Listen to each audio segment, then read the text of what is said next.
শীত যত পড়বে পিঠে খাওয়ার মজাটা কিন্তু ততটাই বেশি হবে। দেখতে যতটাই সুন্দর হয়েছে খেতেও ততটাই সুন্দর হয়েছে। আর হ্যাঁ, খেতে কিন্তু দুর্দান্ত হয়েছে। এটা কিন্তু আমার কথা, যারা পিঠেটি খেয়েছে তাদের কথা। আজকে বানাবো দুধ পুলি পিঠে।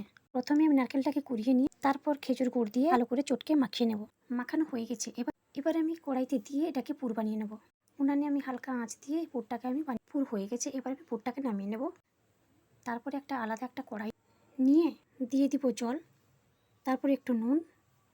জলটা গরম হয়ে যেতেই দিয়ে দেবো অল্প অল্প করে চালের গুঁড়ি। ভালো করে না নাড়লে সেটা গোটলা পেকে যেতে পারে, তার জন্য আমি ভালো করে নেড়ে নিচ্ছি। দিয়ে আবারও একটু দিয়ে দেবো চালের গুঁড়ি।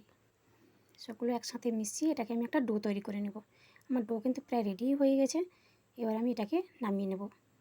তারপর থালার মধ্যে নামিয়ে একটু ঠান্ডা করে নেব। হ্যাঁ, বেশি ঠান্ডা হলে কিন্তু হবে না, গরম থাকতে থাকতেই ভালো করে মাখিয়ে নিতে হবে। আমি শুকনো চালের গুঁড়ি দিয়ে ডোটাকে ভালো করে মাখিয়ে নেব। আর এইভাবে কিন্তু পিঠেটা বানালে পিঠেটা কিন্তু নরম হবে, সফট হবে। আমার কিন্তু পুরোপুরিভাবে ডোটা একদম তৈরি হয়ে গেছে। তারপর আমি কড়াইতে দুধ গরম করতে বসিয়ে দেবো। সঙ্গে আমি অল্প করে চিনি দিয়েছি, কারণ আমি পরে গুড় ব্যবহার করব। এখন গুড় দিলে দুধটা কিন্তু কেটে যেতে পারে, তাই আমি এখন গুড় ব্যবহার করব না। এবার আমি আস্তে আস্তে করে সব পিঠেগুলো বানিয়ে নেব। আমি কিন্তু পিঠে বানাতে একদম জানতাম না। পিঠে বানাতে আমি আমার মায়ের কাছ থেকে শিখেছি। কীভাবে এই পিঠেটাকে বানাতে হয় আমি ওটাই জানতাম না। আর হ্যাঁ, আমি কিন্তু আমার শাশুড়িমার কাছ থেকেও পিঠে বানানো শিখেছি। বলতে বলতে কিন্তু আমি একটা বানিয়েই ফেললাম। আবারও আমি আপনাদেরকে দেখাচ্ছি কীভাবে পিঠেটা বানাতে হয়। ভালো করে কিন্তু মুখটা চেপে দিতে হবে, না চেপলে ফেটে বেরিয়ে যেতে পারে। আমি কিন্তু সবগুলো পিঠেই বানিয়ে নিয়েছি।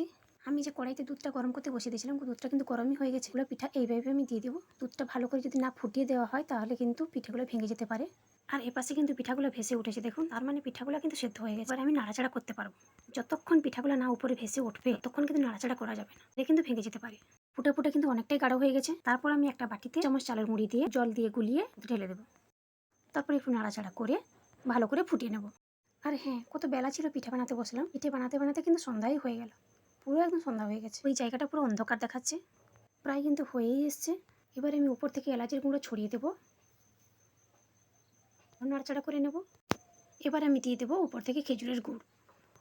ফ্লেভারটাও খুব সুন্দর এসছে। আর গুড়টা দেওয়ার পর আমি 1 মিনিটের মতন ফুটিয়ে নেব। তারপর আমি এটাকে নামিয়ে দেবো। পিঠে কিন্তু একদম রেডি। এবার আমি নামিয়ে নেব। দেখুন কালারটা কত সুন্দর এসছে, পুরো মনে হচ্ছে যেন ক্ষীরমালাই। আমি আপনাদেরকে একটু দেখাচ্ছি ভেঙে যে কতটা নরম, কতটা সফট হয়েছে। দেখুন এই যে চামচটা দিতে না দিতেই একদম ভেঙে যাচ্ছে।